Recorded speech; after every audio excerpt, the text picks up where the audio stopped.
कुछ इस तरह का था इस भाई का जीवन, कैसे बदला परमेश्वर की हजूरी में आकर। आइए सुनते हैं इस भाई की गवाही। सभी भाई बहनों को जय मसीह की। मैं अपनी आत्मा का धन्यवाद करता हूँ। एक बार फिर से मैं अपनी आत्मा को जय मसीह की बोलता हूँ। पूरी कलीसिया को मैं जय मसीह की बोलता हूँ। सच में प्रभु को मैं धन्यवाद करता हूँ कि एक बार फिर से प्रभु ने मुझे अपनी गवाही शेयर करने का आपसे मौका दिया। और मैं बताना चाहता हूँ कि कैसे मैं गलत संगति में, कैसे गलत चीज़ों में था, कि प्रभु ने कैसे मुझे उस चीज़ों से निकाला, कैसे प्रभु ने आज़ाद किया, कैसे प्रभु ने अपनी ओर आकर्षित करा। जब मैं 15 साल का था उसी टाइम मैं गलत संगति में पढ़ चुका था और मेरी संगति बिल्कुल अच्छी नहीं थी। उस टाइम मैं 9th क्लास में था, तब मुझे बिल्कुल नहीं पता था ये नशे वगैरह क्या चीज़ होता है। जब मेरी गलत संगति थी मैं उनके साथ घूमता था फिरता था, तो वो उनके साथ रहते मैं हर एक नशे करने स्टार्ट करते थे मैंने। और मुझे पता नहीं था कि मैं इतना गिर जाऊंगा नशों में। हर टाइम इस चीज़ों में पड़ा रहता था। तब मेरे घर वालों को बिल्कुल पता नहीं था कि हाँ हमारा लड़का ऐसा है कि नशे करता है। उनको ये पता था कि मैं स्कूल जाता हूँ, उसके बाद ट्यूशन जाता हूँ और फिर शाम को खेल के आता हूँ। उनको ये नहीं पता था कि मैं हर टाइम मैं बंक पे रहता था, स्कूल के बंक पे रहता था, ट्यूशन के बंक पे रहता था। और इस चीज़ से काफ़ी मुझे दिक्कत आई, मेरी स्टडी में मुझे दिक्कत आई। जो चीज़ मैं कर पाता था मैं बिल्कुल नहीं कर पाता था। और वो संगति की वजह से हर एक चीज़ नशे में मैं पड़ चुका था। मैं ड्रिंक करता था, हुक्का, जब मैं उनके साथ घूमता था जो मुझे नशे नहीं करने चाहिए थे वो नशों की भी मुझे आदत पड़नी शुरू हो चुकी थी। और मुझे नहीं पता चला मैं इतना इस चीज़ में मैं गिर जाऊंगा। जब मैं 10th क्लास में हुआ तो मुझे किसी किसी ने मेरे घर वालों को बताया कि यहाँ आपका लड़का वहाँ खड़ा होता है, ऐसे ऐसे काम करता है। तो मुझे, मेरे घर वालों को बिलीव नहीं हो कि हमारा लड़का ऐसा कर सकता है। बट उन्होंने उनकी बात ना विश्वास किया, उन्होंने मेरी बात पर विश्वास करा। उन्होंने मुझसे पूछा कि हाँ तू ऐसा करता है? मैं कहा नहीं, मैं ऐसा बिल्कुल नहीं करता। फिर मैं जब +1 में क्लास में हो तो मैंने हद से बाहर घूमना शुरू कर दिया था। मैं अपने फ्रेंड सर्कल के साथ क्लब में जाता था, हुक्के पीता था, शराब पीता था। वहाँ पर जाके हर एक चीज़, चिट्टा, गांजा, हर चीज़ में मैं पढ़ चुका था। हर एक चीज़ में मुझे पता नहीं चलता कि मैं क्या करता था। जब मुझे होश आती थी तो मैं कहीं और पड़ा होता था। ये हाल मेरा हो चुका था। बट फिर भी एक बारी जब मैं घर पे आया तो मेरे घर वालों को पता चल गया था कि हाँ मैंने ड्रिंक कर रखी है। तो उन्होंने मुझे कुछ नहीं कहा। उन्होंने ये बोला कि तू छोड़ दे और यहाँ से चला जा। तो मुझे घर वालों ने बाहर निकाल दिया था कि हाँ कि तू घर से बाहर ही रहा। तो ऐसे हालात हो गए थे कि मैं अपना गेट टाप के अंदर आता था घर से। मुझे घर वाले किसी और चीज़ के लिए पैसे देते थे बट मैं वो चीज़ ना करते हुए वो सारे पैसे मैं नशों में लगाता था। कई बार मुझे मेरा फ्रेंड सर्कल पैसे देता था कि हाँ कि तू उनको कोई भी झूठ बोल के यहाँ मुझे काम है, वो मुझे पैसे दे देते थे। मैं उन पैसों से वो मैं नशे लेके आता था। और इससे इतनी लत लग चुकी थी मुझे कि हाँ मुझे कोई भी होश नहीं था अपने घर पे। मैं सुबह आ जाता था स्कूल, शाम को घर आके सो जाता था और सारा दिन सोता रहता था। दौरान मैं एक लड़के था, मैं रिलेशनशिप में आया, उसके साथ मैं 7-7 दिन बात करना, सारी सारी रात घूमना फिरना। ओ वही मेरी स्कूल की थी, उसके साथ ही क्लास में बैठे रहना। इतनी हद से ज़्यादा लिमिट क्रॉस हो चुकी थी कि हाँ हर एक स्कूल के मेंबर को पता चल चुका था कि हाँ कि ये ऐसा है वैसा है। स्कूल में टीचरें बोले करती थी, मेरी मम्मा स्कूल में टीचर हैं जिस स्कूल में मैं पढ़ता हूँ, मेरी मम्मा से कंप्लेंट जाती थी कि हाँ कि आपका लड़का ये काम कर रहा है, ये काम कर रहा है। बट मेरी मम्मा फिर से उन टीचर को सॉरी बोलती थी। कोई भी मुझे ज़रूरत होती थी किसी चीज़ की मैं उसको बोल देता था कि हाँ ये है वो है। मुझे लगता था कि हाँ यही सब कुछ है मेरे लिए, मेरा ध्यान रखती है सब कुछ। इतनी दिक्कत आती थी, उसकी लड़ाई भी होती थी उस चक्करों में मेरी। हर मतलब बाहर लड़कों के साथ इतनी लड़ाई होती थी। कहीं एक बार मेरा नाम भी आ चुका था पुलिस स्टेशन में, तो घर वालों ने निकाला उस चीज़ में से मुझे। और मैं संगति में जुड़ा।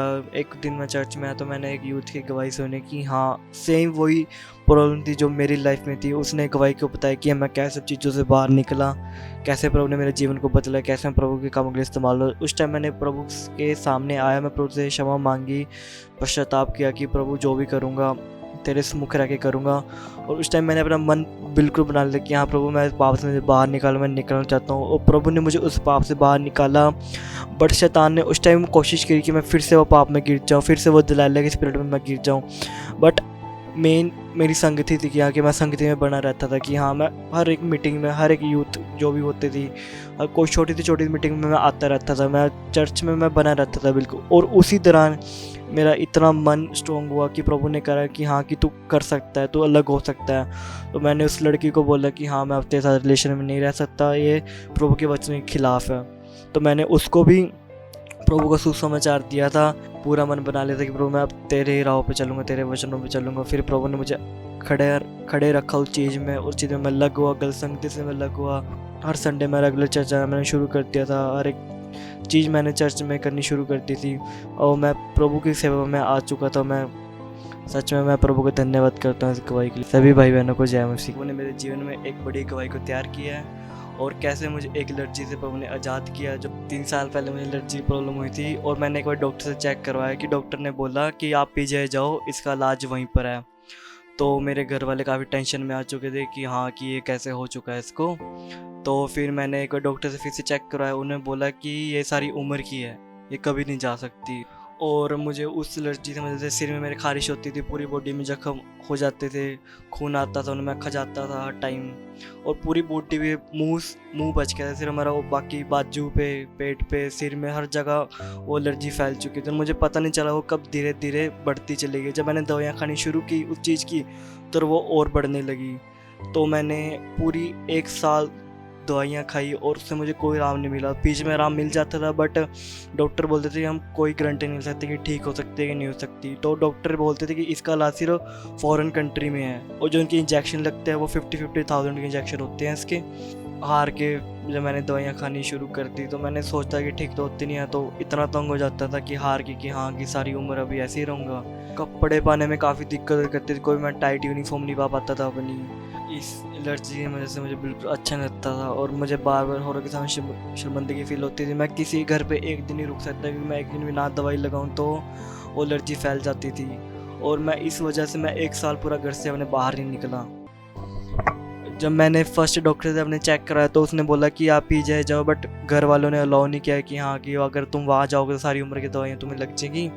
तो मैं अम्बाला गया था एक स्पेशलिस्ट डॉक्टर पे, तो उन्होंने मुझे बोला कि आप 6 महीने में टोटली ठीक हो जाओगे, बट फिर भी ऐसा नहीं हुआ। मैंने दवाइयाँ खाता रहा उसकी, वो बोलता रहा ठीक होता जाएगा, बट ऐसा कुछ भी नहीं हुआ। हम सारी जगह से उम्मीद छोड़ चुके थे कि कोई भी इलाज नहीं रहा था कि मैंने ना करा हो, कि कोई भी तरीका, कोई हर एक चीज़ देसी तरीके हर चीज़ कर चुके थे घर वाले, बट फिर भी आखिरी में आके ना कोई वो नहीं था। बट एक भैया मेरे जो आते हैं चर्च में, तो उन्होंने हमें चर्च के बारे में बताया, बट मैंने उस टाइम ये बोला कि मैं नहीं जाता, वहाँ धर्म बदलते हैं। तो उन्होंने हमें काफ़ी सारी चर्च की वीडियो दिखाई, मैंने फिर भी इनकार किया कि ना मैं नहीं जाता, कि वहाँ ऐसा कुछ होता है। तो मैंने काफ़ी मना करने के बाद तो एक बारी मेरा मन बदला कि हाँ चल जाके देखता हूँ। बट जब मेरे फर्स्ट टाइम मैं चर्च आया अपनी मम्मा के साथ, तो वो हमें लेके आए भैया, तो मैं अंदर बैठा, तो मैंने वर्शिप चल रही थी, तो मैं उस टाइम मेरे पर ना कोई कंट्रोल नहीं था मेरे ऊपर अपना। ऐसे लग रहा था कि मेरी बॉडी एकदम ढीली हो चुकी है। तो एकदम जैसे कोई तार में टच करता है मैं टच करने लगा, मेरे हाथ अपने आप ताड़ियाँ बजने लगी और पता नहीं चला क्या हो रहा था। जब मम्मा प्रे कर रहे थे उस टाइम ना मेरी मम्मी हील हुई इस टाइम। फिर घर वाले आते रहे चर्च, मैं भी उनके साथ आता रहा। हार के मैंने प्रभु के हाथों में सौंप दिया कि प्रभु तू ही चंगा करने वाला है। तो मैं 3 मंथ लगातार चर्च में आता रहा। मैं उस एलर्जी से पूरी प्रॉपर तरह हील हो चुका था। फिर उसके बाद कोई दाने नहीं रहे, सब साफ हो गई थी बॉडी। बपतिस्मा लेने के बाद से आपकी वो 2 साल की समस्या पूरी रीति से चली गई। हाँ जी, मैं ना गवाही देने से मैं डरता था कि मैं कैसे गवाही दूंगा, कि हाँ कैसे बोलूँगा माइक के सामने जाके। तो मैं काफ़ी बारी पीछे हटा कि मैं गवाही देता कि हाँ प्रभु ने चंगा कर दिया, ठीक है। बट ना मेरी बॉडी में मेरे रैशेस हो जाते थे लाल लाल। बट मुझे किसी ने, चर्च वाले भाई ने बताया कि तो अपनी गवाही दे, कि हाँ कि तेरी गवाही जब पक्की हो जाएगी तो शैतान भी कोशिश करेगा तो वो असफल रहेगा। तो मैंने एक गवाही दी चर्च में, मैं पूरी प्रॉपर तरह से हील। पूरे 2 साल हो चुके हैं, मैं उस एलर्जी से मैं बिल्कुल आज़ाद हूँ। कोई एलर्जी नहीं है, कोई खारिश नहीं है, कोई जख्म नहीं है बॉडी पे होते हैं। मेरी बॉडी अब बिल्कुल प्रॉपर तरीके से साफ़ है। मैं इस पूरी गवाही के लिए प्रभु यीशु मसीह का धन्यवाद करता हूँ, अपने आत्मा का धन्यवाद करता हूँ